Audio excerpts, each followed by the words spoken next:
Hello, everybody, and welcome to another edition of Wrestlenomics Radio. I'm Brandon Thurston, broadcasting live and on demand from Buffalo, New York, where there's a lot of snow on the ground and on the trees. The day is December 18th, 2022. The time, 11 a.m. Eastern. We are going head to head. Yeah, I know, we're going head to head with the World Cup right now. It is currently halftime. I believe the score is 2-0 Argentina over Macron's France. Macron is in attendance. But yes, I am joined today. We haven't seen him here on Wrestlenomics Radio. It seems like in quite some time, but here making his return, and in the absence of Jesse Collins, conspicuously, is Chris Gullo. Hello. Hello, yeah, we've had some Bills home. I think it was on 2 weeks ago, though. But yeah, we had some Bills Sunday home game action. But last night, it was Saturday night Bills home game. And I am here. I got enough sleep after it. It was an interesting night. Yes. So you were live in attendance, a Yes. season ticket holder. Saturday night flex game was going to be today. No, it got flexed. The Bills and Dolphins. Pretty close game. Pretty snowy game. I know the NFL had to reprimand people, including you, for belligerently throwing snowballs onto the field. Totally unacceptable behavior that I condemn. I don't support that. The NFL said that they will pull this car over right now and penalize your home team 15 yards if this continues. So I did not throw any snowballs. As a fan, I was annoyed. Not that they were throwing snowballs to like hit referees or officials. I mean, I guess that's messed up. But every time I would see a snowball, I thought a flag was getting thrown. I don't know, like, because you just see something come really fast on the field, and you're like, "Oh, where's the flag?" And you're like, "Oh no, it's a snowball." But here, so that is not my first experience of something like that happening, Brandon. It wasn't snowballs, but I attended a Buffalo Bandits game, the professional lacrosse team in Buffalo, a few years ago, and they were doing beach balls in the crowd, and the beach balls kept coming on the field, and the official said if another beach ball comes on the field, we're going to give Cesaro will come out and penalty. tear it apart. We're going to give a penalty to the Buffalo Bandits. But here's the thing: as soon as they made that announcement that the Bills would get a 15-yard penalty, every Dolphin fan I could see near my section or in my section threw snowballs. Yes. So. I think I may have said this elsewhere, but I think everything that you need to know about U.S. politics, you can understand from watching an NFL game. I stand by. There may be someone else that originally said that, but I stand by that. It was great TV for the NFL. They got a close game, and they got that fourth quarter snow globe effect. The NFL's loving it today. Yes, the greatest comeback of all time. Yep. That record was broken. I can no longer say that I was in attendance for the greatest NFL comeback of all time. I was in attendance when I was like 7 years old to the Bills and Oilers playoff game in January 1993 when Steve Christie, remember Steve Christie? I remember Steve Christie. Hit the field goal. Did that game go into overtime? Yeah, I think so. It did. I think it did. Yeah. Anyway, we are going to talk about predictions today. The year of 2023. You thought 2022 was big. Well, there's TV deals coming up in 2023. Maybe some other things coming up. Certainly some other things will come up in 2023. That I am confident of. So I guess where we'll begin is looking back, though, holding ourselves accountable to our predictions of 2022.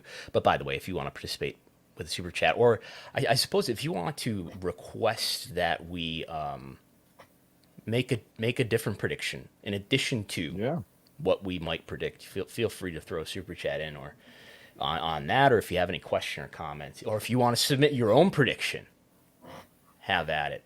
But we will address our 2022 predictions, which we did last year at this same time of the year, and we made several of them, and we will make some similar question. We will address some similar questions, but here they are. Yes, I went back and listened to our podcast. from last year, and I wrote down the answers, and now we will grade them. With the first question we asked was, will NXT be on the USA Network at the end of 2022? Pretty close to the end. Is NXT still on USA Network? Yes. Yes, we both said yes to this. I should probably say what our predictions are first. We both said yes, so we're both correct. Both correct. Will Ring of Honor run an event in 2022? Brandon said yes. Gullo, though, said no. Yeah, I thought Ring of Honor was done. He thought it was all done, but little did we know there was a lot in store for the Ring of Honor brand. So I was right, you were wrong. And then we have an interesting question here. Will a wrestler currently in December 2021, currently in NXT 2.0, be in a show closing match for a main roster PPV, also known as PLE, in 2022? Brandon said yes. Gullo said yes. We discussed things such as Braun Breaker being that's who I thought it was going to be in a pay-per-view main event, and I have determined that technically the answer is yes. That Solo Sikoa, who I'm pretty sure was in NXT 2.0 at that point. I have not gone back for the record and checked to be 100% sure, but I'm pretty sure he was. Solo Sikoa, technically, yes, he was in the War Games match that closed Survivor Series last November. So we have that at least. So we're both correct there. Next, who, if anyone, will beat Hangman Adam Page for the AEW title? And Brandon wisely said CM Punk. Gullo, though, he was a little bit ahead of the game here. MJF was his response. CM Punk did beat Adam Page, but MJF would go on to become champion at the end of the year. So I've written that I was definitely right, and I rather than making your answer, I saw him in yellow.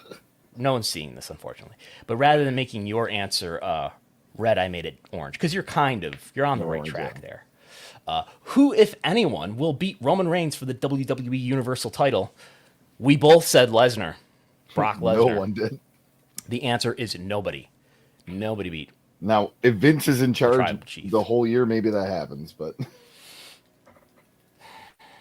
maybe. I think even Vince would not be taking the title because I think if it was going to happen, it was going to happen at WrestleMania, and it didn't. Yeah. And that's obviously Vince time. Our second page. This is the second half. Actually, this is the second third. Will Wyndham Rotunda sign with AEW, Impact, WWE, or another company? Brandon said WWE. He knew that's the only place that could really handle Wyndham Rotunda. Gullo, though, theorized a possible additional wrestling company coming into the fray, coming in to capitalize on that massive, endless live sports media rights opportunity. And he said, Wyndham Rotunda will end up with another company, not including AEW Impact or WWE. That, of course, was incorrect. He went back to WWE. None of us, of course, foresaw that Vince would be on the outs and that Paul Levesque would bring him back, though. Next, will New Japan get a weekly TV show on a linear TV network in more than 30 million homes? This is written strangely. This needs to be added, but we get the point here. Will New Japan get on TV in the U.S. on a network that has more than 30 million U.S. households? We both said no faith in New Japan, but it did. And I believe I wrote the question. This is sort of maybe debatable, but last I knew, Access TV was in 39 million homes, so that's kind of what I was going for. Will they get on a network that's at least as covered in the cable universe as Access TV is? And they ended up on Access TV in just a few months from when we were making this prediction by March. Actually, I think by January. Didn't they have reruns through like weeks later? Yeah. Anyway, so we were both wrong there. Next, how many times in the same week will AEW Dynamite have a larger P18-49 audience than WWE Monday Night Raw? I said 5 times. You said 3 times. I thought when I was, writing what the answers to this set of predictions actually was, I thought it's definitely 0. But go back, January 17th. Yep. I didn't realize it happened one time. One time, January 17th. It must have been a Monday Night Football game that was a playoff game, I'm guessing. January 17th, Raw delivered a .43 in the demo, and Dynamite 2 days later, same week, delivered a .44, just edging out Raw. .44 to .43. So both of us wrong, but you closer. You were closer at 3 rather than 5. Then how many times in the same week will Dynamite have a larger P2 plus, that's total viewership audience, than Raw? 0 times. We're all right. I don't know why I marked it red here. We're both right. And who will buy? Here we go. Who will buy WWE's Next Day VOD rights, currently held by Hulu? I said Peacock. I was wrong. Gullo, though, was even more wrong by saying Tubi. Which we'll talk about later, but I'm on a Christmas movie that's on Tubi TV. We'll do the shows later. You're in a Christmas film? Yes, that's available on Tubi TV. Okay, more on that to come. Stay tuned. Yeah, more of that later. Yeah. And I wrote here that the answer is Hulu sort of extension. They made an extension to align the rights to expire. So the question that, at least the spirit of the question I think that I had in mind a year ago was that, who's going to renew and keep these for the long term? And I guess this is semi-long term. They're going to hold them for another 2-ish years or so. But we'll see where they end up. Both wrong, though, we'll say there. And here's now, we made some ratings predictions that people can see on the screen here. So we did a total viewership prediction and a P18 and 49 prediction for each of the, 6 weekly wrestling shows that are nationally televised or were nationally televised at that time. And it's the end result between you and me here is we basically split this 50-50. I was dead on the demo. So we were asking, what is the average viewership for this program at the end of the year? I hit Smackdown exactly 0.52 in the demo. And that's what Smackdown is averaging. I know there's 2 more measurements to go here or something like that, but it is currently at a 0.52. You were closer with the total viewership at 2 million, though. It is currently averaging up 2.159 million viewers. On Raw, I was closer in the demo. You were closer in total viewership, where neither of us were particularly close there. Raw is currently averaging a 1.76 million viewership average and a 0.47 in the demo. Dynamite, you accurately predicted the Dynamite demo rating, 0.35 in 2022. That's where Dynamite is. Again, this still has 2 more weeks to go, but 0.35 was completely accurate. You were also more accurate than me on total viewership. It's currently at 961,000.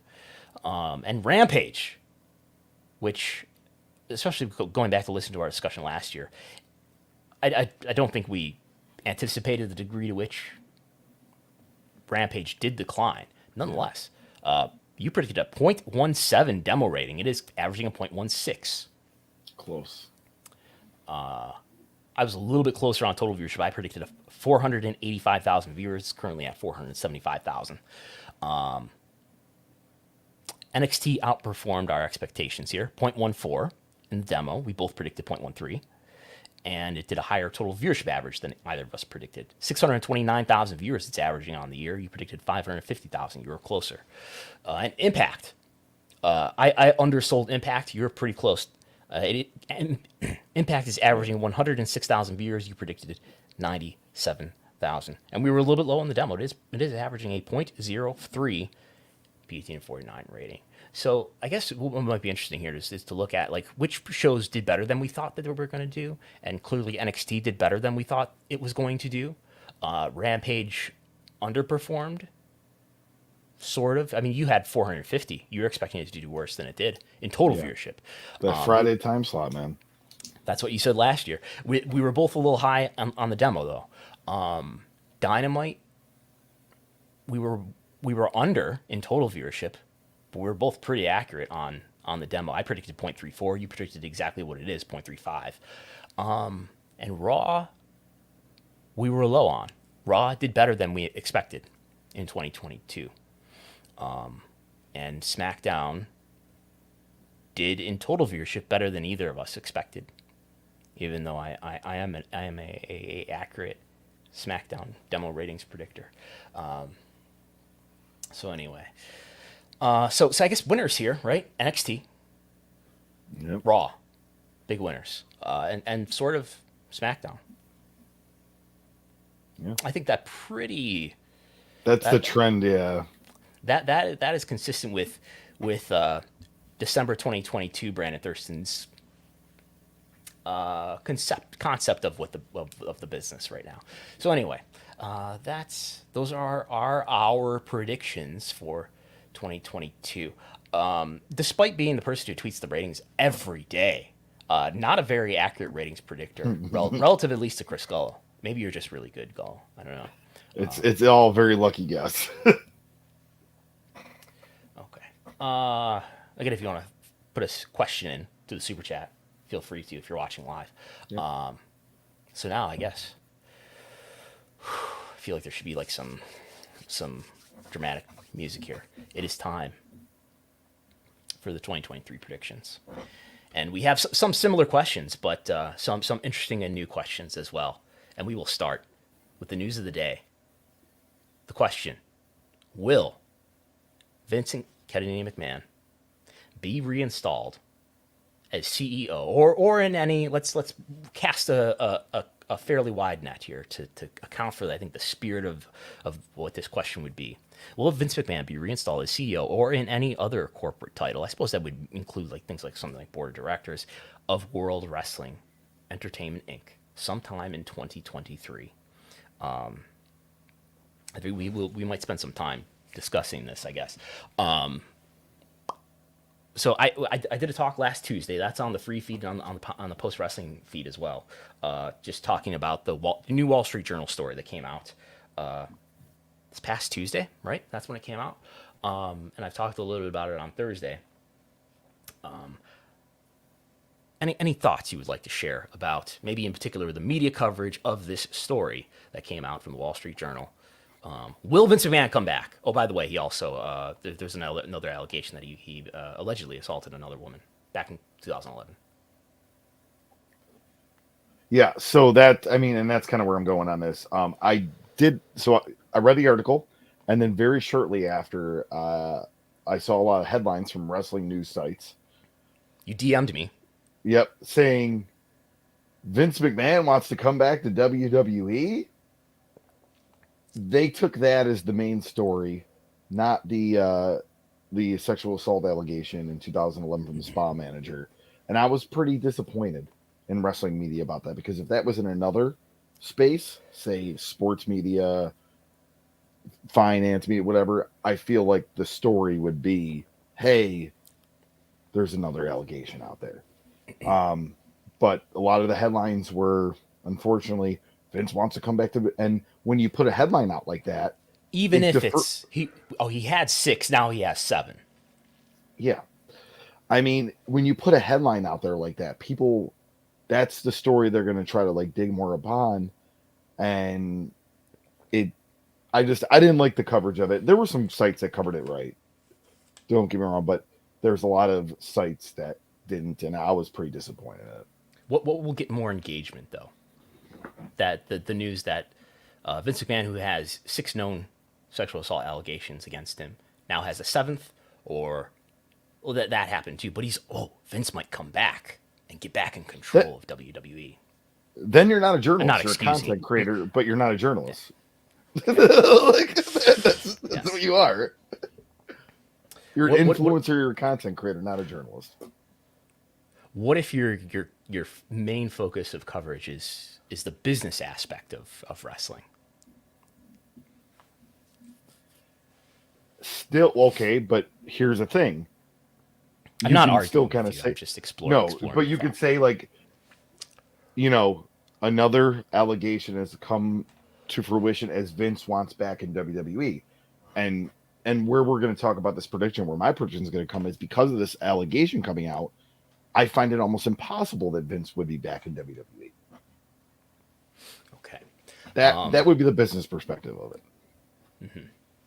So, just to quickly detail the details if people don't know. So the Wall Street Journal report that came out on Tuesday reports that Rita Chatterton, who alleges that Vince McMahon sexually assaulted her, basically raped her in a limousine in 1986, she's looking for a settlement of $11.75 million. She's been in contact, or her lawyers have been in contact with Vince's lawyers, and another woman accuses him of assaulting her at a spa in 2011. The journal doesn't report what amount of money she may be looking for, but she's apparently been in contact with Vince's lawyers as well. So that's the story, and the journal also reported that Vince is looking to make a comeback. He feels that people close to him gave him bad advice by convincing him to retire, as he did in July. So we'll really get into this because I've been asking a number of lawyers, multiple lawyers, about how feasible is this. Before we get to that, you have seen the Vince documentary, the Nine Yes. Lives documentary on Vice. Yeah. Thoughts on that? I think it was, if you're a casual wrestling fan, and I know we that term gets thrown around, interestingly, but if you're somebody that kind of knows wrestling, or somebody who really doesn't know wrestling at all, it was a very good documentary, and it was a timeline of all the almost controversies that Vince had, and Vince coming to power and all that. For somebody who's, I would imagine for our Wrestlenomics, Which I appeared and we should disclose. Yes. Yes. I feel like they knew all of it, probably, because there wasn't much new information to the wrestling historian, to the wrestling journalist, to just the person that wants a knowledge of pro wrestling. And it's worth mentioning, this documentary premiered. It was supposed to premiere two months ago, but that was going to end up being the same day as the NXT and Dynamite head-to-head because of a preemption. This was supposed to premiere then, but this premiered on the night that this Wall Street Journal article came out.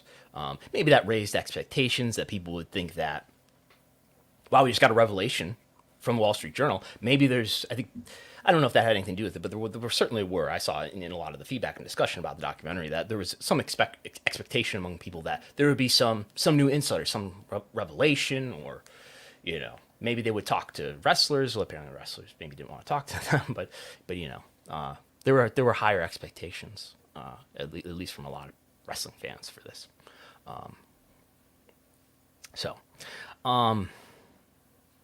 Could Vince come back? Well, Vince McMahon is the controlling shareholder. He has about a third of the shares. However, he has 80% of the votes because each of his shares count 10 times versus the standard share.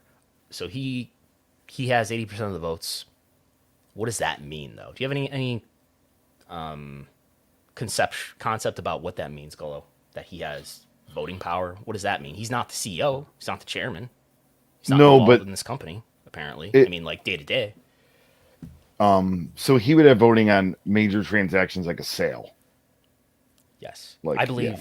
So this is my understanding. Not a lawyer, but I've tried to learn a lot about this. So he would have to approve of any sale.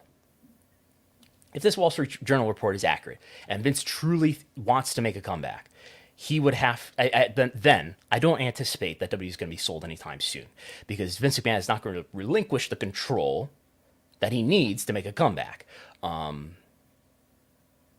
do I think? I know I've seen people talk about this story and say, well, I don't know if this is really the case, that Vince really wants to make a comeback. Maybe it's just somebody who fears that Vince might try to make a comeback, and maybe they're just trying to get ahead of the story. And you do kind of get this sense reading the story that maybe he kind of does. Maybe there are rumblings that he wants to make a comeback, and maybe Wall Street Journal sources are sort of helping this story happen and saying, hey, if you want to try to make a comeback, we've got more bad news about you, buddy, and here's just one unit of that. Obviously, I don't know.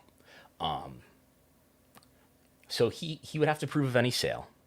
Now, when it comes to So I've asked a number of lawyers, would it be feasible? And basically all of them say, well, technically, yes, it would be feasible. And how would that happen? So there's a board of directors. And who decides who the board of directors are? Gullo. Who gets to decide? I mean, that would be the investors, right? The shareholders. Yes. Shareholders, yeah, shareholders. Shareholders. And who are the shareholders? Vince McMahon. Well, majority. Obviously there are a number of shareholders. There's tons of financial institutions. Linsdale Train has long been the leading institutional investor in this company. Major mutual fund managers like BlackRock and Vanguard, and many. You can go on WWE's corporate website and you can look at the list of all these financial institutions, dozens and dozens of them, who hold WWE shares. You, the retail investor, if you go onto your stockbroker, you buy some WWE shares, you can have a vote in the WWE annual shareholders meeting, but ultimately you hold no real power because one man holds 80% of that voting power. So the voters, the shareholders, control the board, right? They get to approve. So my understanding about the board, so I think some companies there's a staggered terms for the board in terms of like it's not as if they all come in and they can all be voted out. My understanding of this company is that they're all approved of all at once. There's annual shareholders meeting usually it's every April.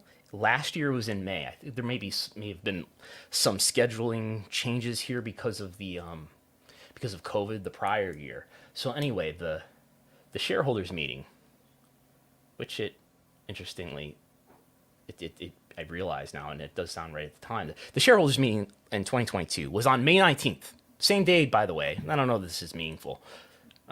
Same day that Stephanie announced her leave of absence. May 19th. She did not leave the board. It's important to note here. She temporarily left her position as chief brand officer, which was her title at that time.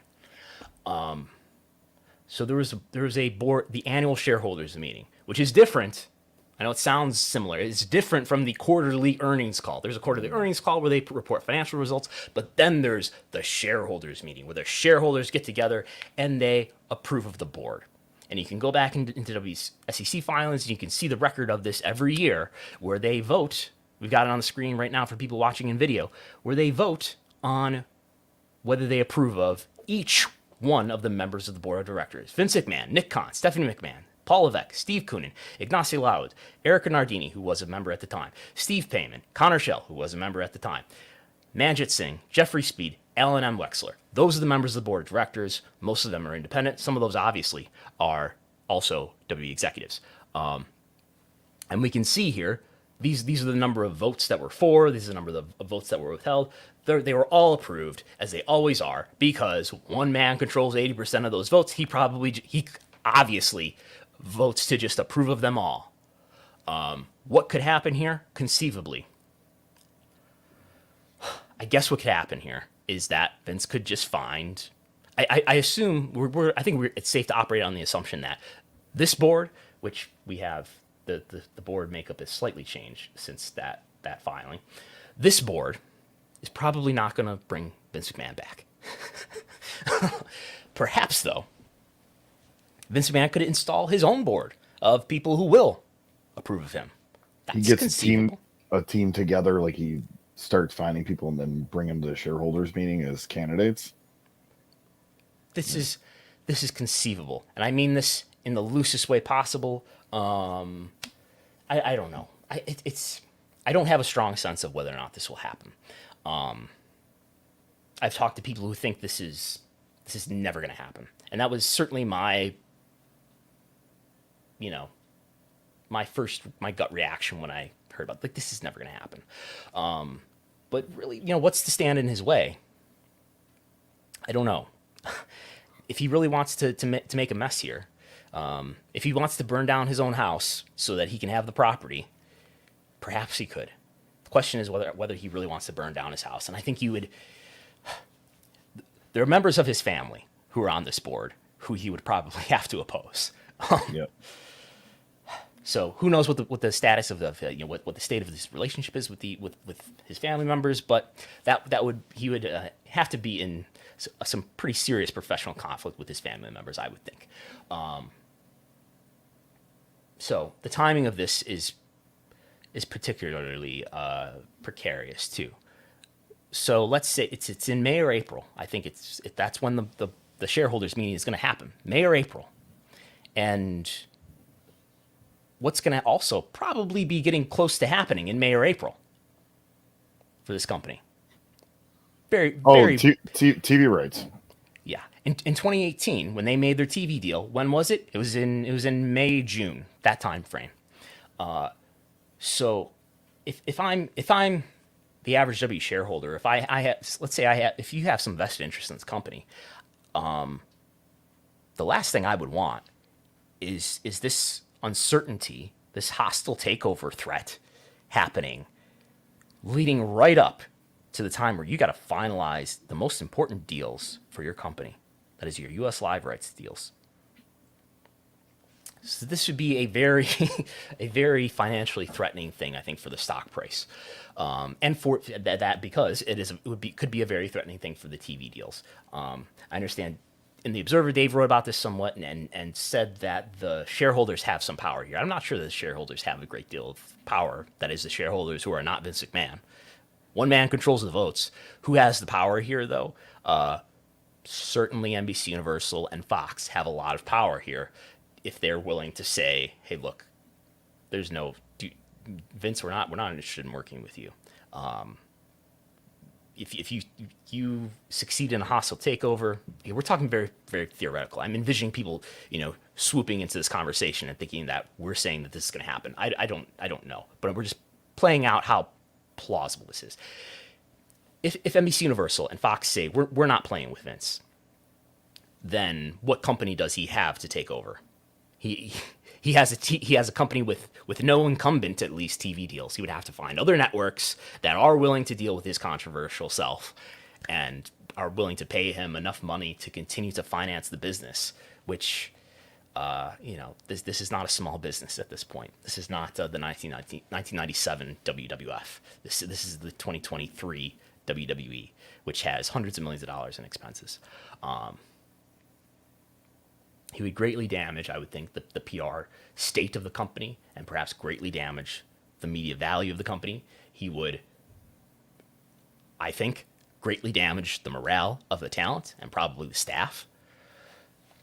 So anyway, as I tweeted the other day, maybe he could take this over, but only at great cost to the company that he would be taking over. He may. I guess my tentative belief is that he may bluster further, but I don't think he's really going to make it happen. Now I can say though, then again,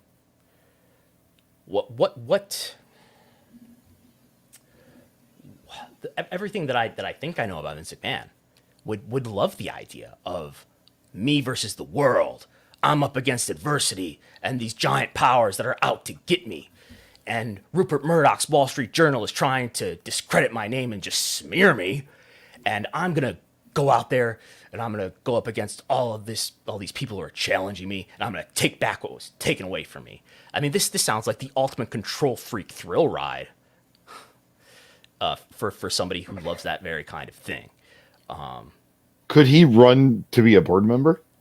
Like just to be an independent board member and like put himself back on the board. Yeah, what you're saying. Yeah, maybe that could be interesting.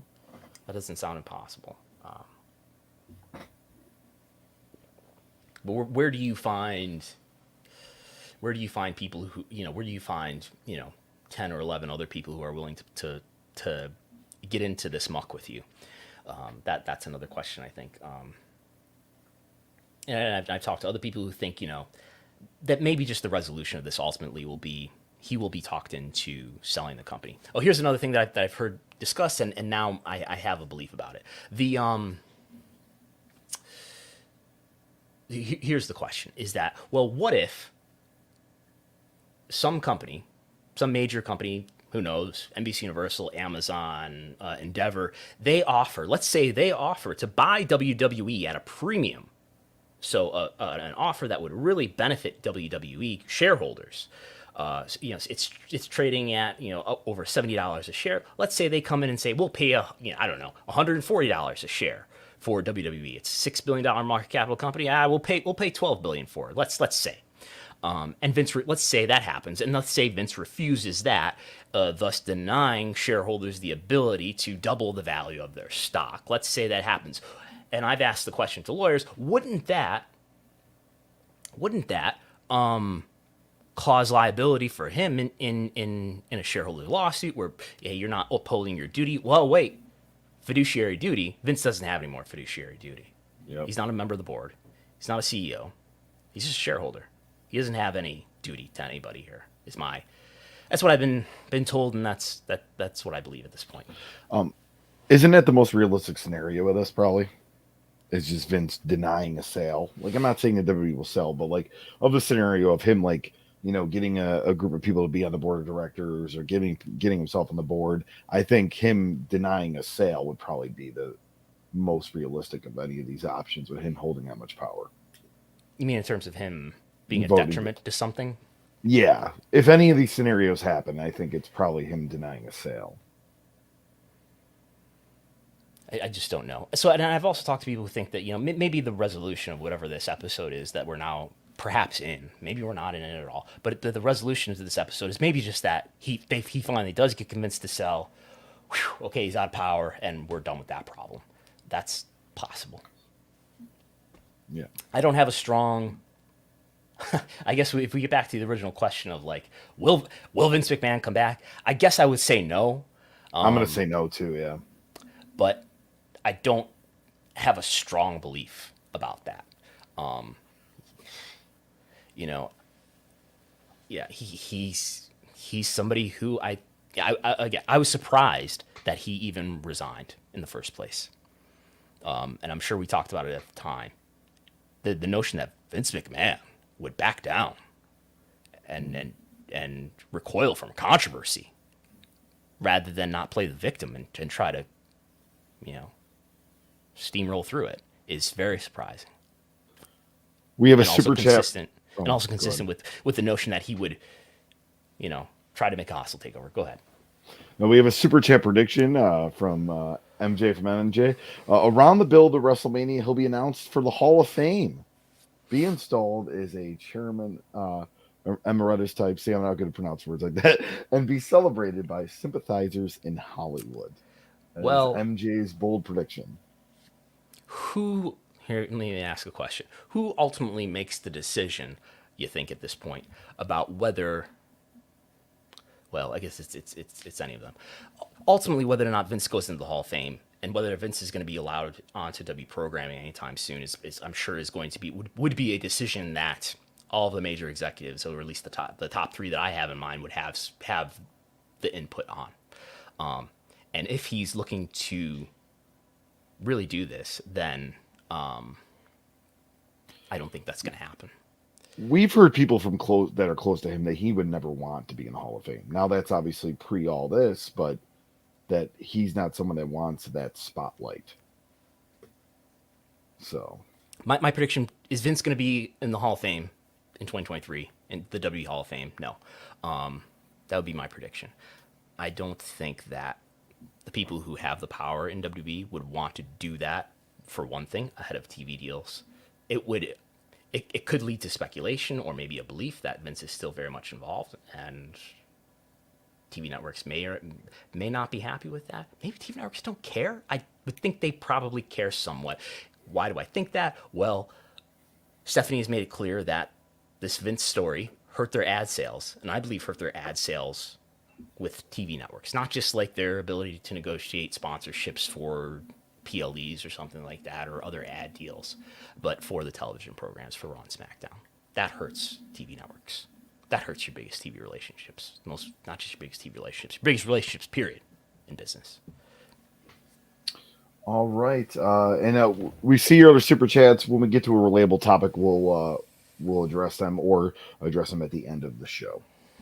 Do we have anything else to say about Vince here? I don't think so. Yeah, it's I will say it's very interesting to see whether he will go against his family and go against people who have assumed power since then, including Nick Khan, Paul Levesque, Stephanie McMahon. Happy holidays to the McMahon family, by the way. All right. Where's Raw going to go? Which media company will buy U.S. live rights to WWE Monday Night Raw as part of WWE's new deals? You go first. I'm going to say it's going to be NBC Universal. They're going to stay in the NBC Universal family. I agree. I can't see Raw going outside of the NBC Universal world. Okay. On to the next. Which media company will buy U.S. live rights to Smackdown as part of the new deals? I'm going to go Amazon. You're going to go Amazon. I have a note here. Where's my notes? There they are.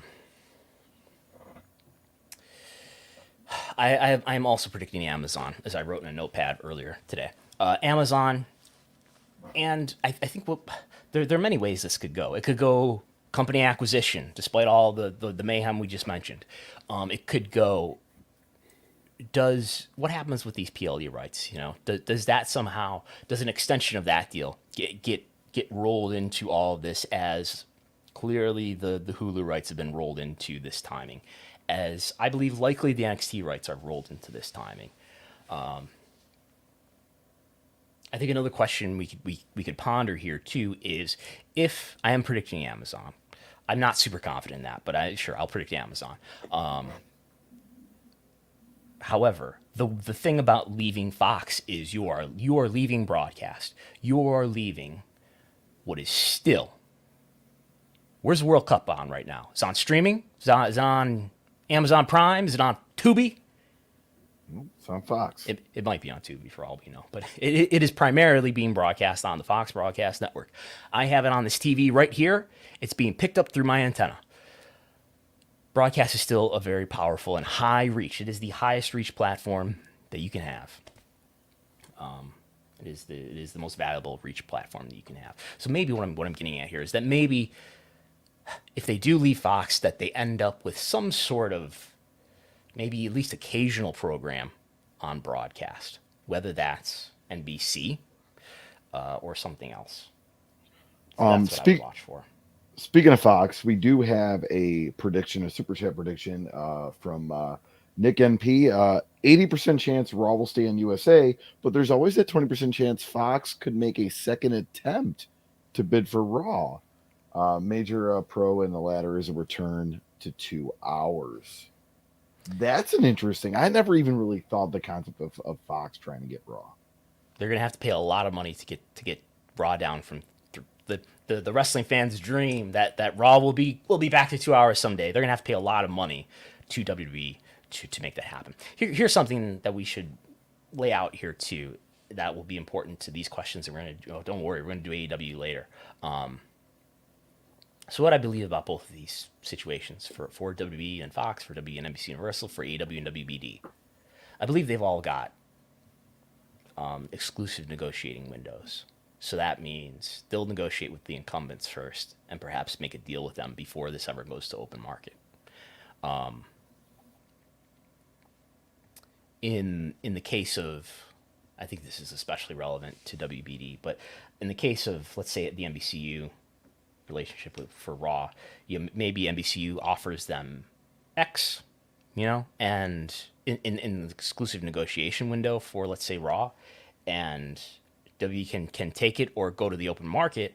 If they go to the open market and they can't get something that they feel is better than the X offer that NBCU gave them, they come crawling back to NBCU. NBCU is not going to offer them X, I would think. They're going to offer them some percentage of X, So there's a risk, I guess, in going to open market, which makes it safer, probably, to finalize within the exclusive negotiation window. And I was rereading an article from 2018 that Deadline put out, sort of looking into how the Fox Smackdown deal came together. and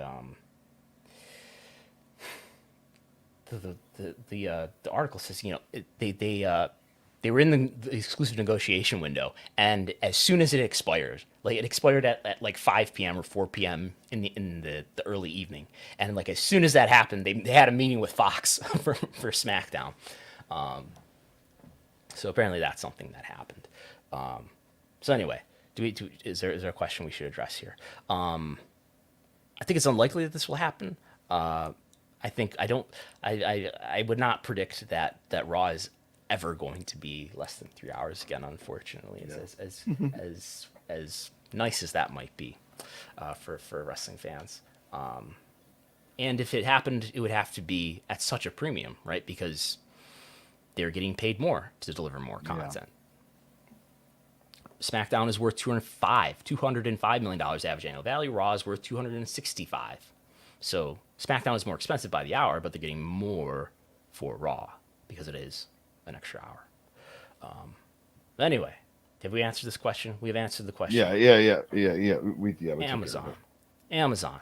How much of an increase will WWE get, or decrease, or flat? You can choose flat too. Will WWE get in its U.S. live rights deal? Presumably, that will be finalized next year. I guess we can say, let's set the table. I guess that Morgan Stanley believes. I believe. Are they up at 1.7x now for their base case? I think. I would have to go back and look. We talked about it the other week. But for a long time, Morgan Stanley, their base case had been 1.5x. I think they see the consensus now higher than that, higher than 1.5x. And to be clear, mathematically, what we're talking about here is a 50% increase, 1.5, 1.7 is a 70% increase, and so on. So, gosh, what's your prediction, Bill? I still like that 1.5. And I should be clear what we're talking about here. We're talking about whatever it is right now, which is $470 million for Raw and SmackDown combined. I'm asking, how much is that? Are those two properties worth in the new deal? If SmackDown ends up being like 3 hours on Amazon or something, that totally messes up our ability to account for this. But anyway, go ahead. What do you want? I'm going to go with the 1.5. I'm going to go very moderate on it. A lot of the year we've kind of 1.5. predicted that as the number, and we've had this conversation too, where eventually the sports media rights is going to flatten a little bit. So, it's not going to happen anytime soon, but I don't know if they'll get a historic increase like 2 or 2.5 or anything like that. I would go 1.7, 1.7x, 70% increase, which would be what dollar value? Let's do the math. What's 470 times 1.7? About it's not 799, $800 million a year. $800 million a year just in U.S. Just in U.S. Remember, they're going to do India next after this. Maybe they'll get an increase in that. They're going to do UK. Maybe they won't get an increase in that. I don't know, but I generally agree in this. I think we are approaching a time where the TV / streaming business is going to have to reckon with the fact that streaming is not going to be streaming, which will subsume more and more of the behavior time, is not going to be as profitable as traditional TV. I think it'll be more profitable than some skeptics might think, but it's not. It's going to take a while, if ever, to be as profitable as television. So anyway, I'm at 1.7. I guess you're at 1.5. Yes, because you hate WWE. Okay. Moving on. Which media company buys U.S. live rights to Dynamite? We'll do Rampage later. We'll do these separately. We'll do them separately. But who's going to buy? Who's going to have Dynamite in what would eventually, I guess, be 2025, I think? Yes, I believe January 2025 would be the new term, is my belief. I've mulled this one over because I want to be controversial and say Fox. I really do. But I just think that WBD, with all the changes they're going through, they need to retain as much live sports race as they have. I'm gonna say that Warner Bros. Discovery. I'm gonna go with that. Though Fox is in the back of my head, but yeah. Mm-hmm. Have you seen David Zaslav's vests though? Have you seen his shades? Have you seen him talk about cost discipline? Well, we'll get to that later. WBD. WBD is definitely Dynamite. Rampage. Who buys live rights to Rampage?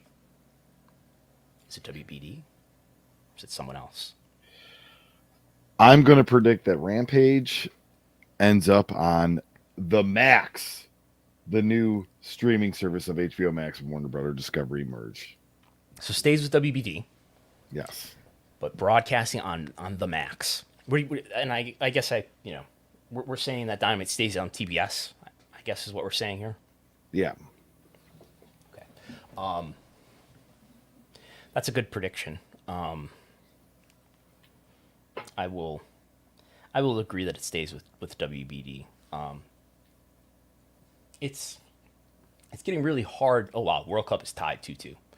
We're getting close to 90 minutes. So anyway, it's really hard to see, especially with the events of the non-TV deal for Ring of Honor. It's really hard for me to believe now that it's not really hard, but it's harder. It's harder for me to believe that AEW is really going to go somewhere other than WBD. Why? Because why didn't they make it? Did they? Here's a question I don't know the answer to. Did they talk to anybody outside of WBD about Ring of Honor? I tend to doubt it.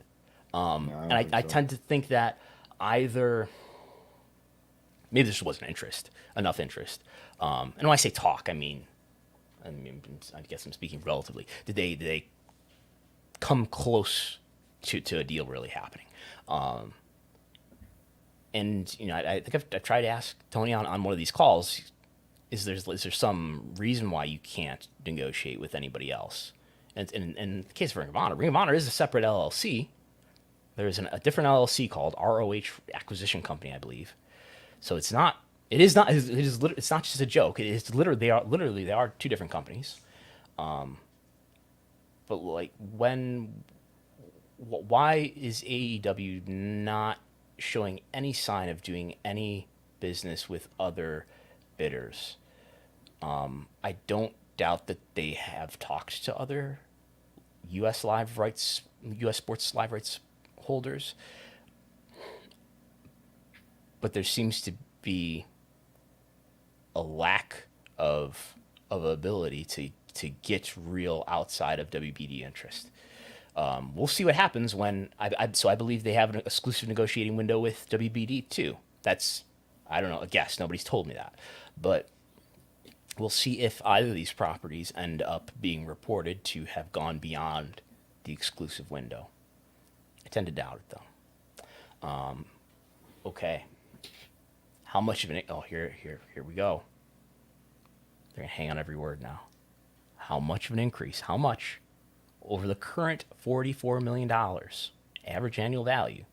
How much of an increase or decrease will AEW get in its U.S. live rights deal that is presumably finalized next year?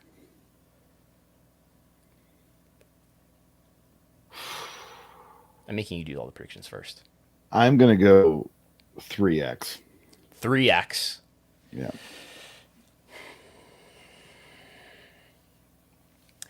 We've done the video and gone through the math. This was several months ago now. I think the weakness of Rampage weakens what I would predict here, because I don't know. I mean, Rampage is worth something, but it's not as valuable a property as it was maybe a year ago.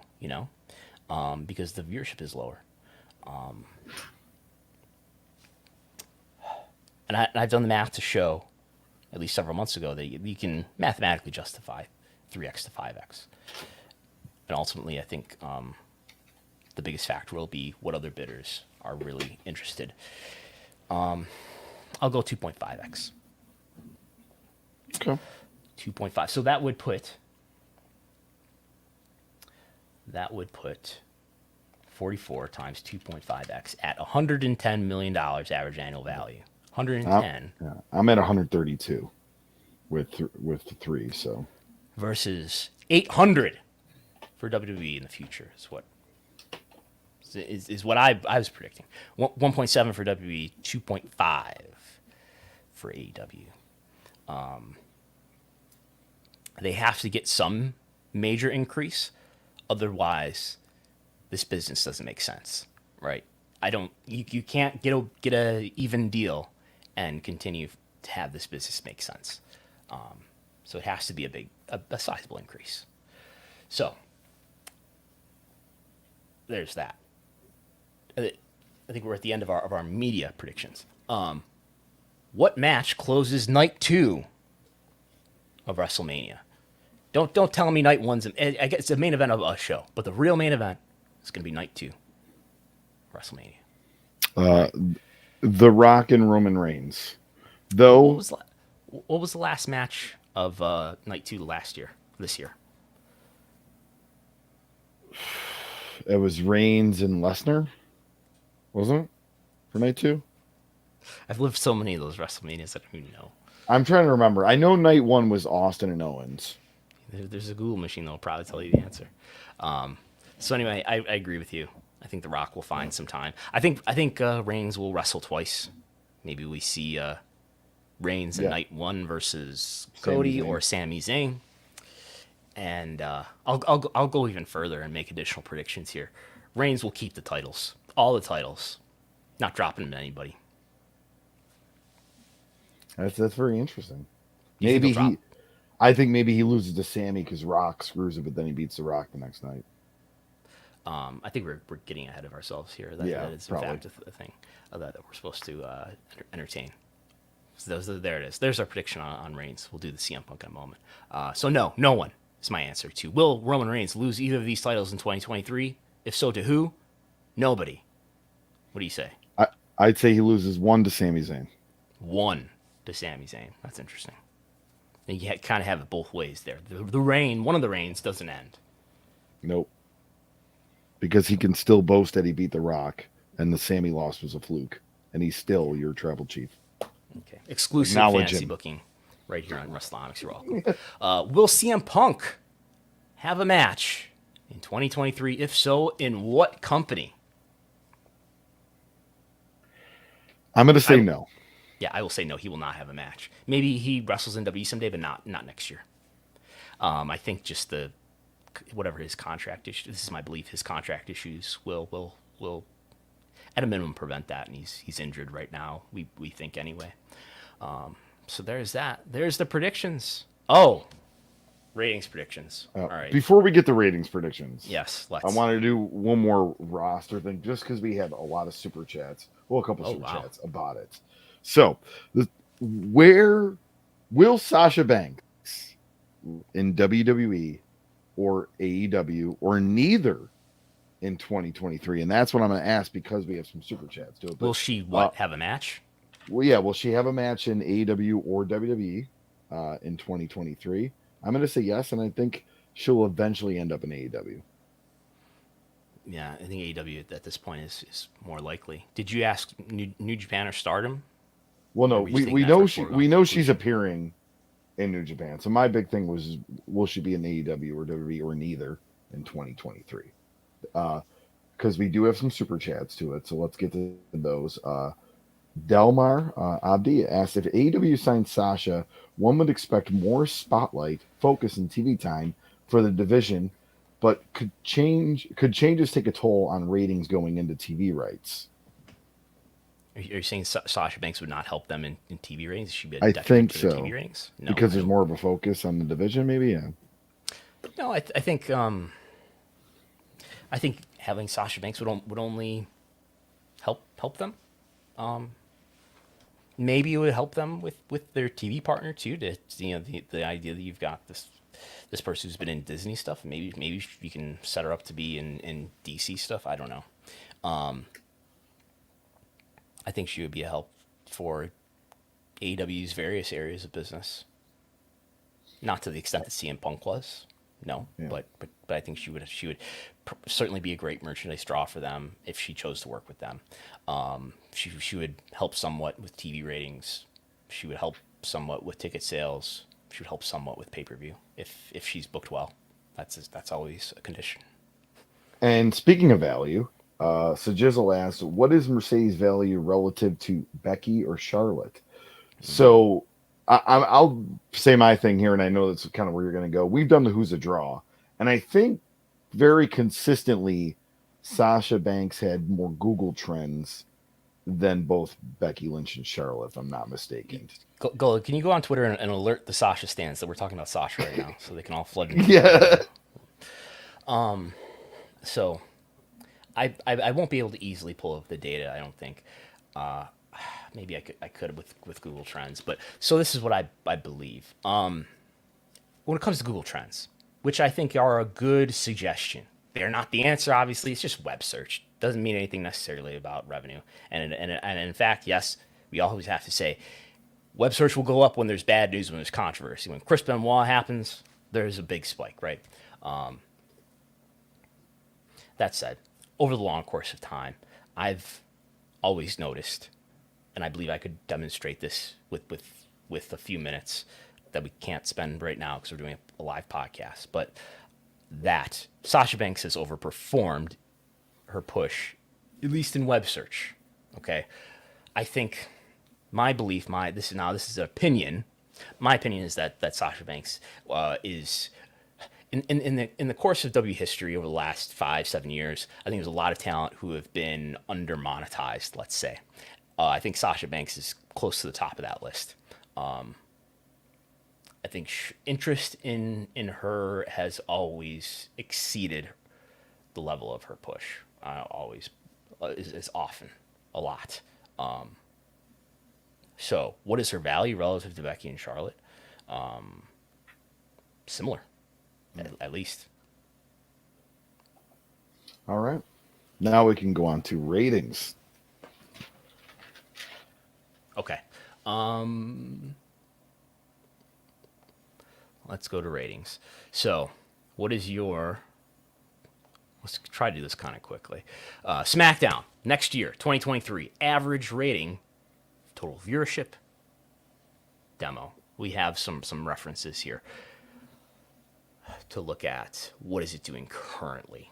I will say these shows are flat as can be right now, Raw and Smackdown. I will say SmackDown, what's it doing right now? 2.159? Yeah, I'll say it's going to do 2.159 next year. What's it doing in the demo? 0.52. What's it going to do next year? I'll say 0.52. I'm going to say 2.2. I think they're going to get a little increase, especially I think 2.2 million. You think SmackDown ratings is going to go up? Yes, because I think we're going to see some Rock action this year. And then 0.52 is average this year. I'm going to go, let's go 0.53. I'm getting an increase for SmackDown. They're going to have a good 2023. 0.53. Okay. Raw. Total viewership. I will say flat. 1,760,000 viewers total. How about the demo? 0.47 is what it's at right now. I will say flat. Flat for both Raw and SmackDown. I'm going to go. So you, with Raw's at 1.7, you predicted, right? Let's go. Yeah, let's go 1.750 for Raw. Not much of an increase. And I think a 0.48. I'll give him a demo increase. 0.48. All right. Before we go on to the next show, I am going to we are going to go to the Google Trends here and see if what I was saying earlier was correct. So here we have the entire timeline of Google Trends for people watching in video. The blue is Sasha Banks. The yellow is Becky Lynch. The red is Charlotte Flair. And we can see back here. So this is 2016. Sasha Banks is above everybody. Both Becky and Charlotte. And there are a lot of times, with the exception of this time during 2019, during during Becky's big rise in popularity and her eventual big push around the WrestleMania that she main evented with Charlotte and Ronda Rousey. This spike right here in May 2020, I guess, is when she announces that she's pregnant and she's going to take time off. Otherwise, we see a lot of blue on top here. Again, web search is only web search. But web search, I believe, often tells you a lot about economic value, too. Okay. Anyway, what's next? AEW Dynamite. What will AEW Dynamite's average be next year? I'm going to go with 945 for total audience with a 0.34 in the demo. Raw, Dynamite. What's Dynamite currently doing on the quarter year over year? Dynamite is down 2%. So let's say it's down 2% on the whole year, 2% in total viewership, and let's go 10% on the whole year in the demo. So that would put me at what prediction? 9.6. Let's just multiply it by 98%. I'm going to say 941, and what 942 actually is what my math says. What did you say? Is that the same as you predicted? 945. 945. All right, I'll go 942. I'll go 942 on total viewership. 942,000 viewers, and in the demo, I will go. It's at a 0.35. I will say we'll knock it down by like 10%. So that would be a 0.32 in the demo. 0.32 in the demo. Rampage. Let's do NXT next because it's on the list next. Okay, NXT, which is, we're doing this in the order of the viewership that these shows have, I guess. NXT, currently 629,000 viewers. What's it going to do next year? I'm going to go 640. They're going to continue to increase. We're going to see some more main roster stars. They are up on the quarter. I will say, I will avoid doing math here. I'll say 605,000 viewers average for NXT. In the demo, currently for the full year, 1.14. 0.14 is their average demo rating for the full year. What do you think for the 0.15? 0.15. They're delivering 0.13, 0.14. I'm looking at the last several weeks here. I'll go 0.12. 0.12 for NXT. I'm going lower. All right. Rampage. Oh, I'm going to go 450,000. 450,000. Isn't that what you predicted last year? On the year, it has averaged 475. However, last few weeks, is correct?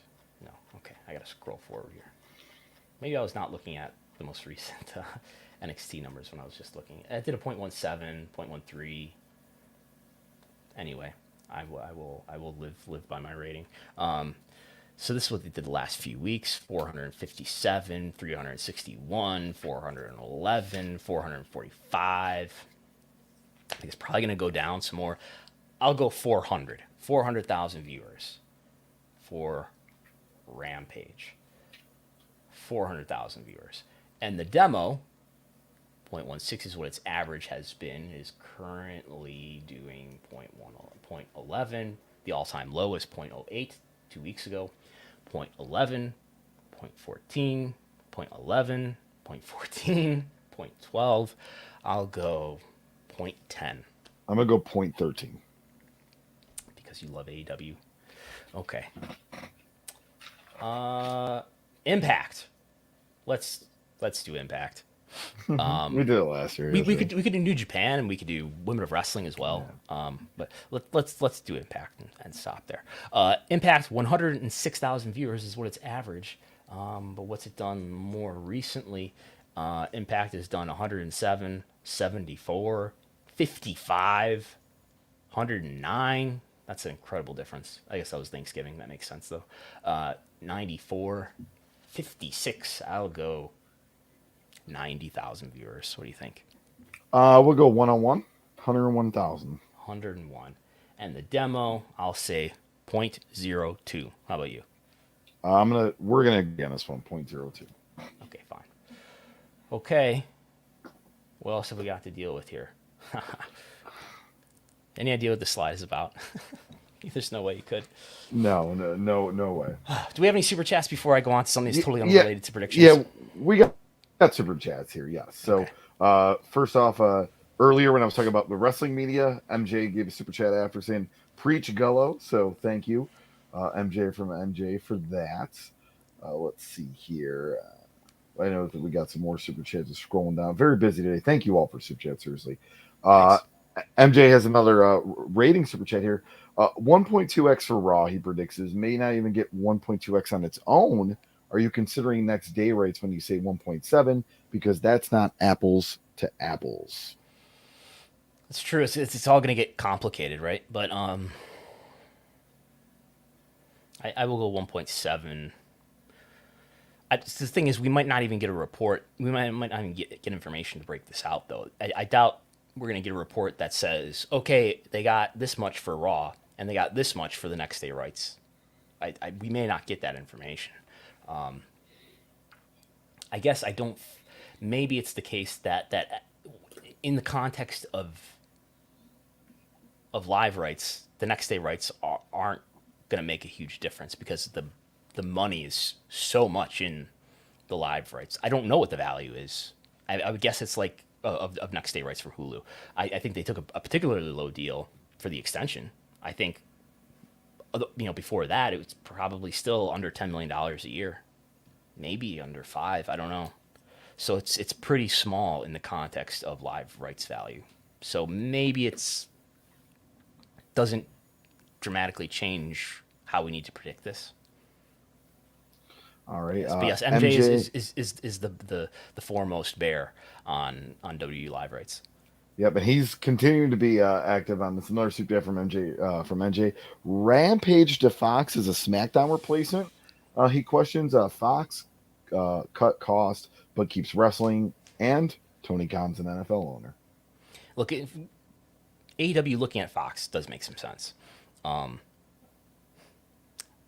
WWE, like probably a lot of sports, is a loss leader for Fox. We believe that based on the Morgan Stanley research we went over a couple weeks ago. You won't deliver. Let's not go crazy here. AEW is not going to deliver what SmackDown delivered in terms of viewership, but maybe it's a better value because you get it for so much less. You get it for, rather than giving SmackDown the upgrade that it can probably require because of interest from other bidders like Amazon. You don't have to give it. You could certainly get for Dynamite or Rampage a fraction of what you're paying currently for SmackDown. Will it? Which will probably not be as much of a downgrade in viewership delivery, if you follow what I'm saying there. If you pay, $100 million for, let's say, Dynamite, can Dynamite on Fox deliver half of what SmackDown currently does? Probably. Something in that realm. It's currently doing almost 1 million viewers now, so that's about half of what SmackDown does. Whereas the alternative is giving SmackDown not just $205 million a year, but some upgrade in excess of that. That could be, I don't know, 1.5x, 1.7x, 2x, $400 million. So that might make sense for Fox. Does Fox care about AEW, though? I have no sense. Are they really interested in something like that? Or do they see some unscripted show, some reality show about cooking or something as being a better value? I don't know. I think Dynamite, if anything. I just think Rampage doesn't really have a lot of value to anybody other than Warner Bros. Discovery, in my opinion. MJ has another Shots one. fired. Yeah, sorry. I just I enjoy Dynamite. Rampage, I don't really watch it a lot. And it's the time. MJ asks, will average Raw quarter 4 23 ratings be below quarter 4 22?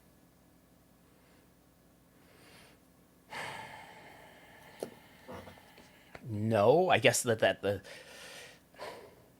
it'll be relatively flat. I think flat is a good over under on asking somebody to predict it.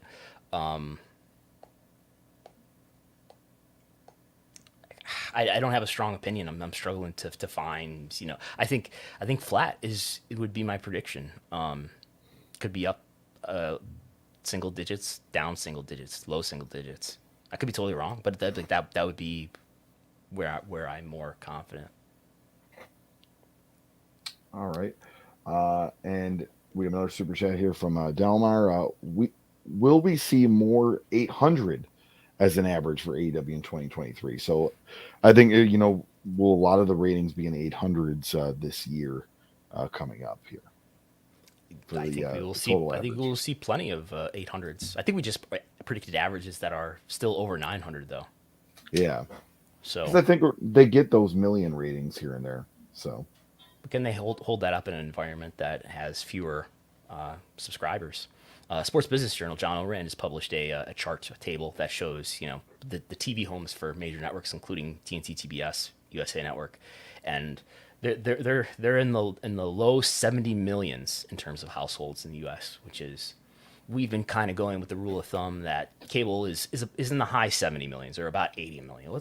It's down, and it's going to continue to erode, and that's going to continue to challenge TV viewership. We are in extra time here with the World Cup. Anyway, thanks for joining us head to head with the World Cup. Yeah. So yeah, we are caught up at super chats, and we really appreciate every single one of you for your super chats. Everybody watching us while the World Cup's going on a Sunday morning and during the holiday season. So yeah, and I think we are broadcasting on Twitter as well. So anyway, okay, let's see if I can tackle this. One thing that I think we thank everybody again for your super chats. One thing that I think we are kind of at the center of that we don't really spell out or maybe think about is that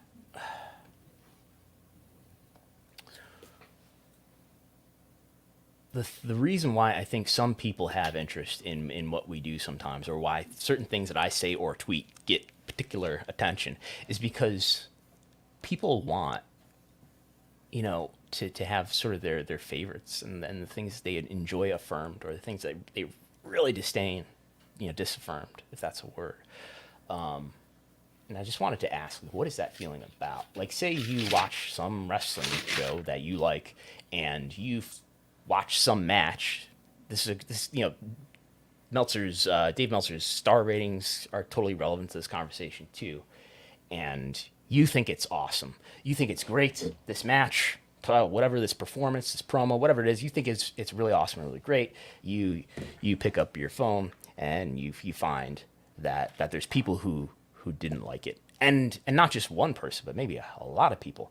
And then you find that, there's business information that can tell you whether or not the general audience, liked it or not. And so there's that issue, right? And I think a lot of wrestling business analysis, perhaps maybe even my own, a lot of wrestling business analysis, I think, is often people taking their own preference about a show and applying that to the market, which is totally not necessary to justify your right to prefer whatever you want, to like whatever you want, and to say that you like whatever you like or dislike whatever you dislike.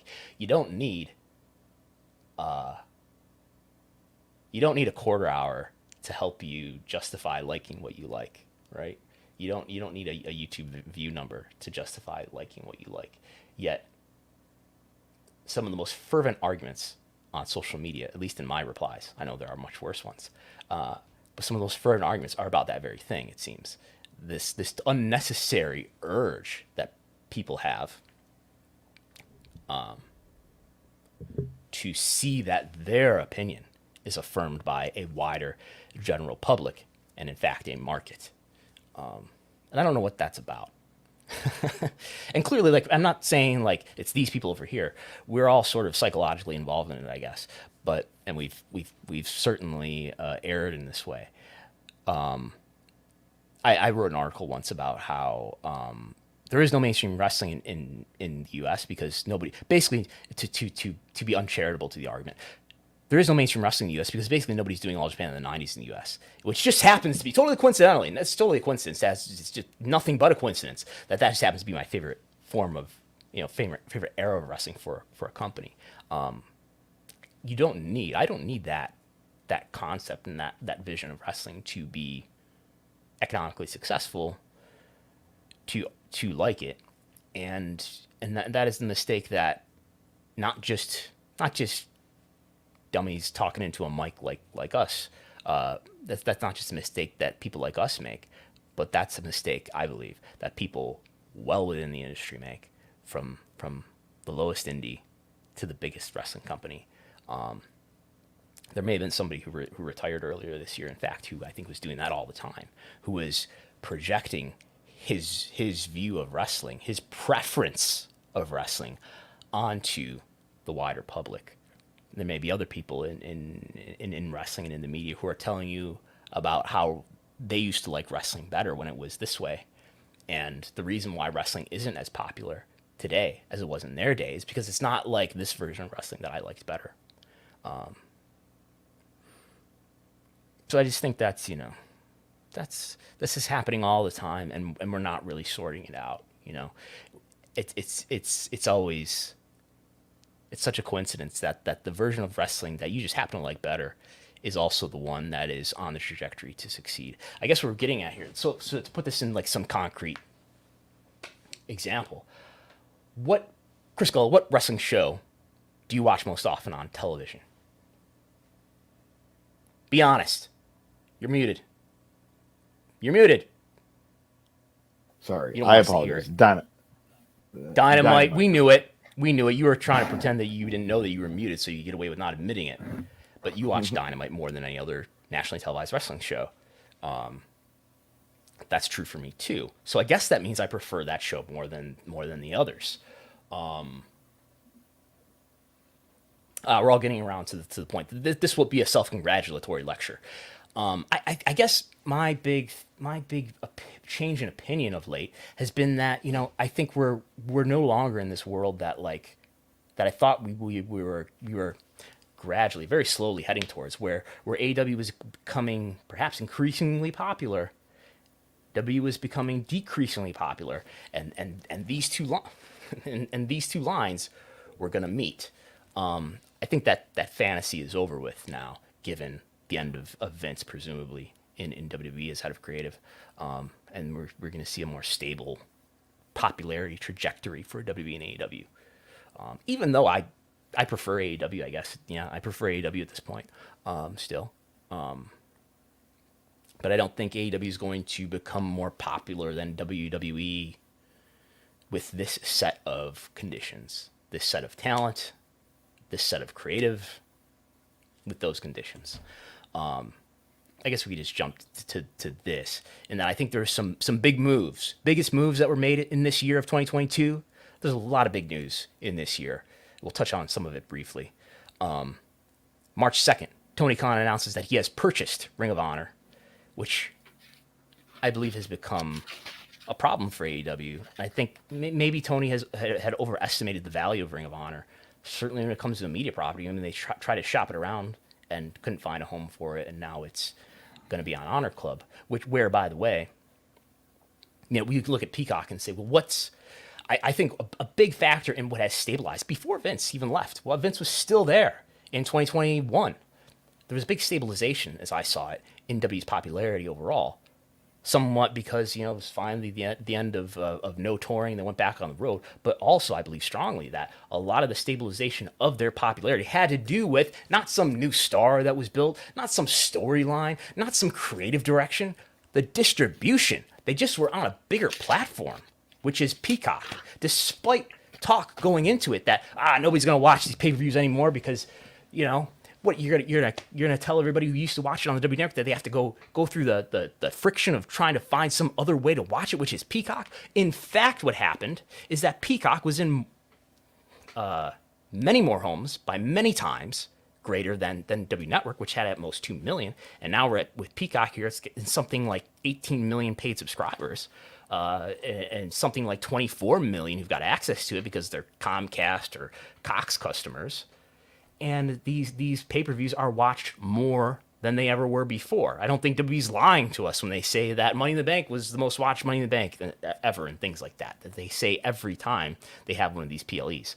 And I think that has greatly contributed to the stabilization of their popularity, which otherwise was in a strong decline. Where was I going with this? Honor Club is going to have such minimal reach. How many subscribers are they going to be able to achieve to watch a weekly TV show in a universe where you've got 3 hours of Raw, 2 hours of Smackdown, 2 hours of Dynamite, 1 hour of Rampage, you got Dark Elevation, you got lots of other stuff, tons of library content, the entire entertainment universe out there. How many people are going to go out of their way, which they're going to have to if they want to watch this Ring of Honor television? And how is that going to affect the pay-per-view sales of whatever Ring of Honor pay-per-views they do? Anyway, I think there's all that involved. Probably the belief that Ring of Honor was a lot more valuable than it was. And I understand people have made the argument that, hey, look, Tony's already made his money back on the Ring of Honor deal, which I don't know what the value of it was. I don't know what he paid for it, but he's ran some pay-per-views that have done relatively well. Maybe he has made his money back on it, but also, well, that's revenue. At what cost? I think, and Jesse disagrees, that Rampage was hurt by the presence of promoting this Ring of Honor brand. I agree too. I think Dynamite was probably hurt a bit too. So I think the brand was diluted. Okay, we said that before. That's a big move in 2022. That had a factor in the changing of my belief about what the trajectory of the business is between this very exciting and divisive conversation that we're having about WWE versus AEW. Which one's better? Who's growing? Who's not growing? All that. Okay. Other big move that changed this trajectory, maybe the biggest of all. July 22nd, Vince McMahon retires. What's the biggest deal that Nick Khan's ever made? Is it a TV deal? Who knows? Was he involved in convincing Vince McMahon to retire? Is he one of the people that Vince McMahon purportedly refers to as people close to him that gave him bad advice? I don't know. Maybe we'll never know. But I wouldn't be surprised if I think this was a very good thing for WWE because, well, if nothing else, it removed a sex pest, an alleged sex pest, from being in the most powerful position in their company, and it removed. Second to that, it removed him as head of creative, who is clearly a detriment, in my view, clearly a detriment to the product, and the product has marginally, I will admit, marginally improved since then. But ticket sales are healthy without him. We have to bust out a WrestleTix table that I have, but ticket sales are doing fairly well. Ratings. Oh, let's look at the quarter-over-quarter differences briefly here, and let's just focus on total viewership. If we look at this, if you're watching on video, I can look back at the last 3 quarters this year. So Vince left in the middle of Q3, and viewership. Let's be fair. Viewership was for SmackDown was already pretty flat throughout the first half of the year that Vince was present for. Raw was flat in Q3. Raw improved. Raw is currently flat. SmackDown is currently up 5% in Q4. So I've heard people say that. People are saying that the ratings, they were good, but now they're not good. I don't know. The ratings are still pretty good. They're still okay. Maybe I'm collapsing this too much into Q4. All right, let's look at the monthly year-over-year differences. And yeah, Raw's down 5%, but it was flat in the prior 2 months, which are obviously entirely Triple H months. And SmackDown has been up 3 consecutive months in total viewership. Meanwhile, their strongest competitor down 4% in the last 2 months. Rampage, as we all know, is down by double digits. Anyway, and NXT's doing quite well. as well. Although they are flat in December, they've been doing better in other months. Anyway, let's not get bogged down in reciting numbers and audio. But I think WWE has benefited somewhat. We'll see what happens over time. I think there's a lot of politics involved with perhaps why Triple H has not made more changes more quickly. Yet I know there is the opposite argument here that will say, hey, nah, I don't know. Have you watched this Raw or Smackdown lately? Which admittedly I've not watched much of it. It looks like Vince is booking some of it. You got Poker Night on Monday Night Raw and things like that. Maybe Triple H has internalized a lot of the Vince philosophies. I don't know. Okay. And then this one, CM Punk gone. This is obviously a major story. CM Punk ranting in front of the media on September 5th after All Out. CM Punk was a draw. Sorry to tell you if you don't like CM Punk. CM Punk was the strongest draw by far that AEW has had and will have for the foreseeable future. He helped them in ticket sales. He helped them in merchandise. He helped them in TV ratings. He helped them in pay-per-view buys. We've demonstrated that in the past.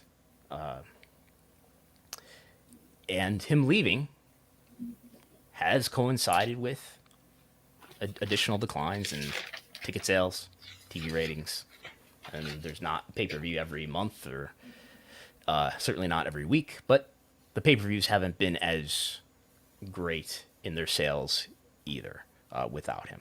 So that's happening. And to reiterate a point, I guess that I was making, last year, this is what, if you're watching on video, this is what the 18 to 49 viewership trends looked like. It was the end of the year last year. We were making our predictions, and by God, this is what we were looking at. This was the world that we were looking at, where the red line that represents Raw was getting really close to the gray line that represents Dynamite. And one would naturally think, if one hosted a podcast on the subject of wrestling business, that this is a trajectory, this is a trend, and if we extrapolate this out into the future, there's going to be future entanglement of this red line and this gray line, and that's going to result in the increasing decline in popularity, at least in this demo, for Raw, and the at least stabilization of Dynamite. And if you extrapolate that out into the future, say a year from that point, you're going to end up with a Dynamite that is often beating Raw, which is why we chose for our predictions. Let's guess the number of times that Dynamite can beat Raw. And in fact, we were pretty conservative about it, I guess. And we only guessed, I guessed 5, you guessed 3 out of 52 weeks. Mm-hmm. But you can understand why this, what I will call a fantasy, was still in the minds and still of fans, and still to me looked like a realistic outcome. That maybe Dynamite, maybe AEW in some areas would compete more strongly and exceed at times WWE. But here we go. Boom, a year later, that did not happen. The red line got back up, and we were looking at Q4, which may have been why we were more conservative about our predictions. Yes, Q4 is going to be harder for Raw because they're going against Monday Night Football. But even so, Raw just continued to do well enough, and in fact, you could draw a negative slope. You could draw a negative trend line here, going from the entire, going from January to December, where we are now for Dynamite. So there's that, and I guess we could touch on too. I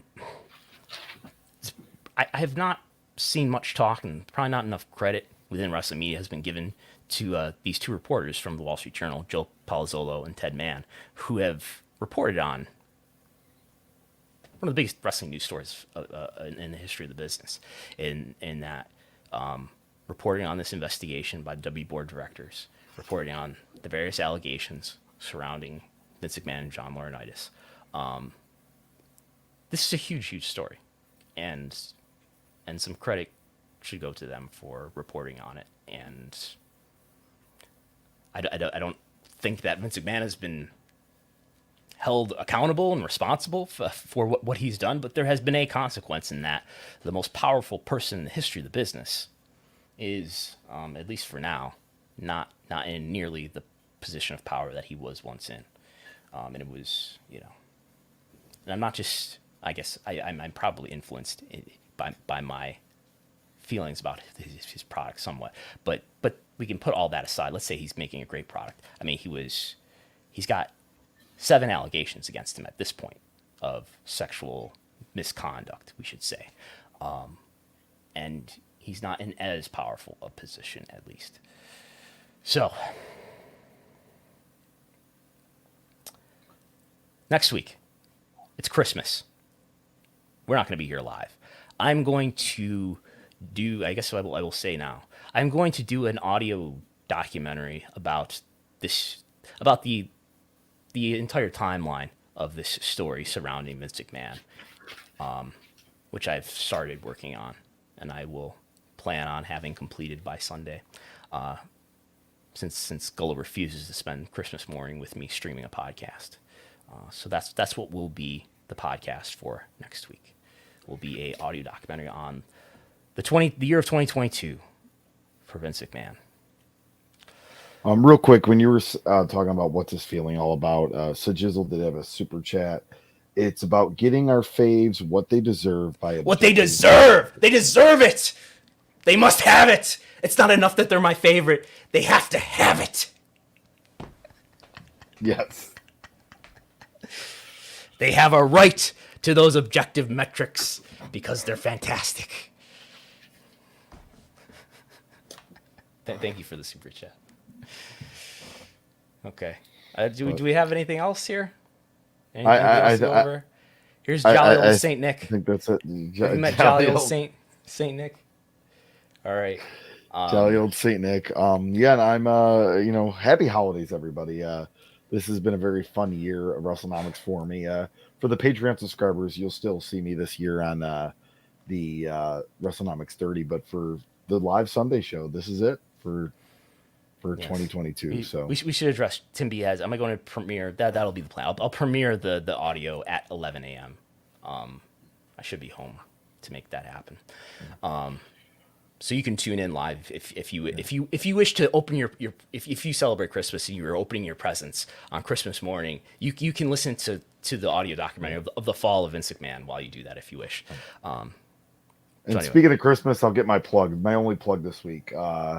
A movie I filmed in 2020 during the pandemic. It was actually all filmed on Zoom. It's called Christmas Staycation. But there's some accomplished actors from Hollywood in there. Not big names, but like accomplished actors.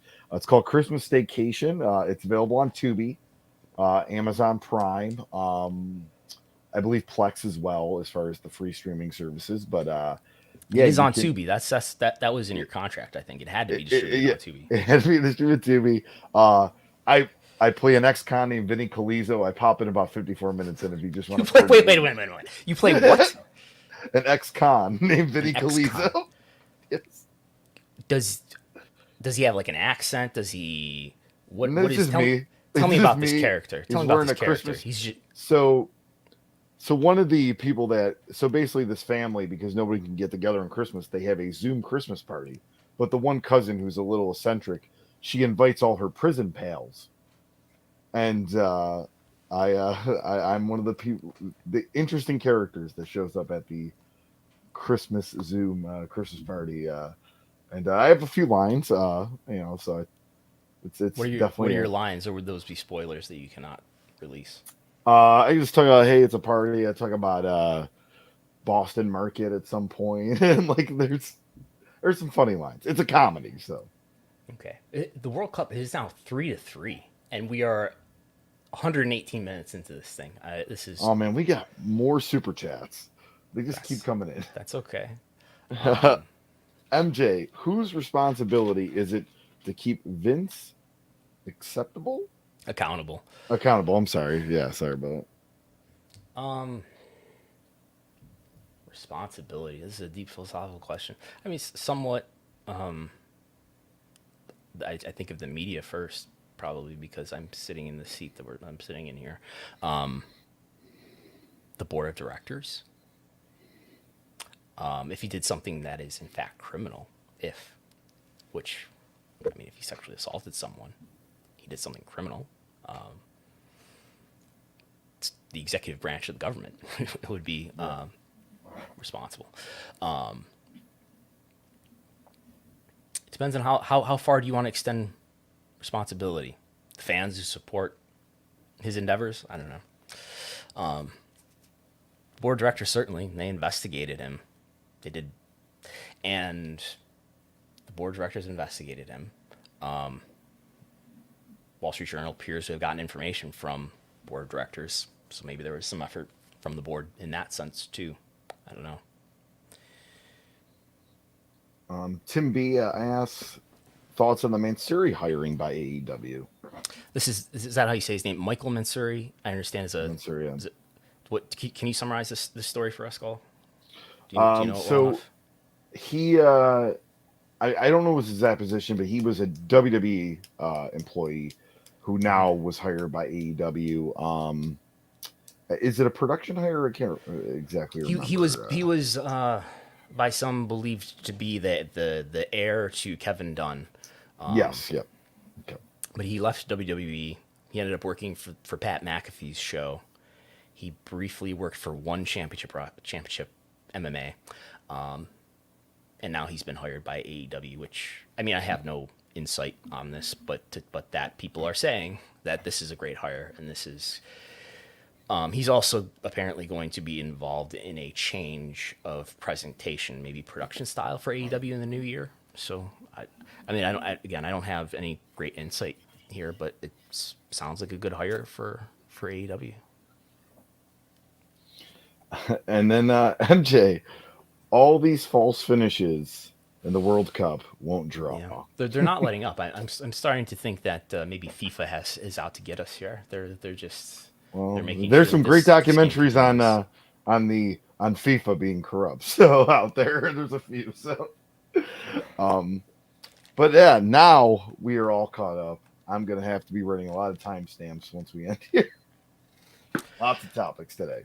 Sure, I will tell everybody we had a very good year. This is our graph for patrons, for what I call subscribers to our Patreon, patreon.com/Wrestlenomics. So we continue to grow.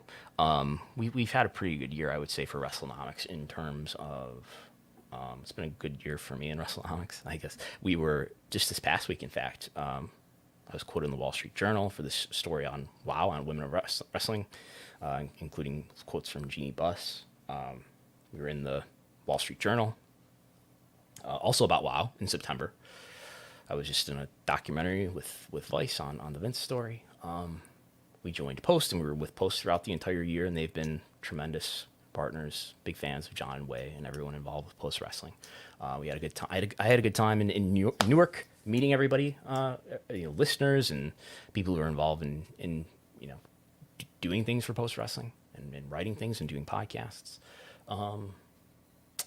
We've had Jesse join us, and he's provided a lot of good debate, and we're going to continue to have good conversations with Jesse. I think I would like to do next year some more interviews like we did earlier this year with the I think the John Carlin interview that we did for the network content was a lot of fun, and I think there's other things that we can do with a variety of people that I've long thought, maybe we should talk to this person in audio sometime. Can I convince you, and I'm putting you on the spot here, possibly Wrestlenomics live show in LA during Mania weekend?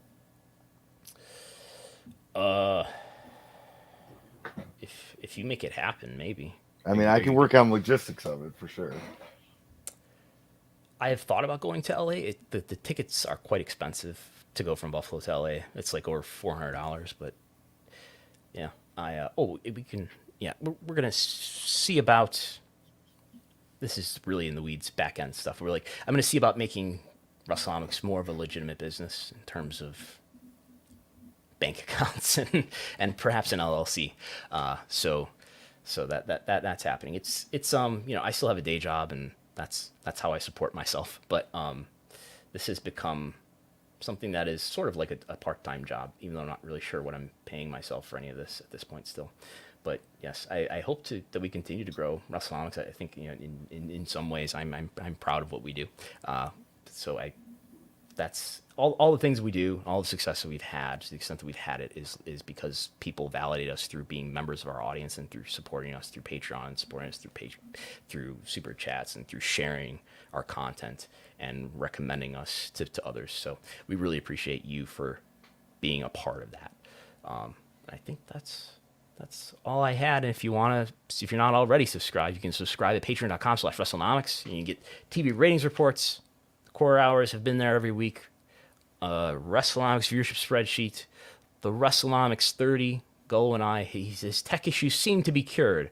We will be back on Thursday to do another one of those exclusive podcasts only for subscribers, who also get access to the slides that we're going through right now, in addition to other reports and things of that nature. So thanks for supporting, listening. Hit the like and thumbs up button and all that stuff. We will talk to you next time. Oh, wait a minute. Here's a picture of my dog.